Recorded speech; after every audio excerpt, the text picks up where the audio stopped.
சிவபெருமான் மற்றும் வில்வ இலைகள். முன்னொரு காலத்தில் சுந்தரசேனன் என்ற மன்னர் தனது நாட்டில் உள்ள அனைத்து ஆலயங்களிலும் சிவபெருமான் மீது மிகுந்த பக்தி செலுத்தினார். அவர் தனது நாட்டில் சமய வழிபாட்டுக்கும் தர்மங்களுக்கும் முன்னுரிமை கொடுத்தார். ஒரு நாள் தனது பூஜைக்காக ஏதாவது சிறப்பு செய்ய வேண்டும் என்று எண்ணி அவர் ஒரு புனித மரமான வில்வ மரத்தை வளர்த்தார். அவர் தினமும் அதை ஆர்வத்துடன் பராமரித்து அதிலிருந்து வரும் முதல் இலைகளை சிவபெருமான் மீது சமர்ப்பிக்க வேண்டும் என நினைத்தார்.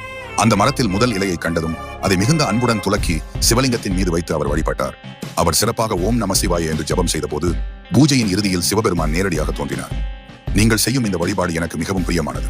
இந்த வில்வ இலைகள் என் மீது சமர்ப்பிக்கப்படும் போது அவை பாவங்களை அழிக்கும் சக்தியை பெற்றுள்ளன.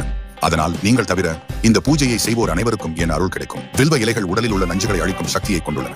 புனித ஆற்றலை கொண்ட வில்வ இலைகள் சிவ பூஜையில் முழுமையான துயரத்தையும் அகற்றும்.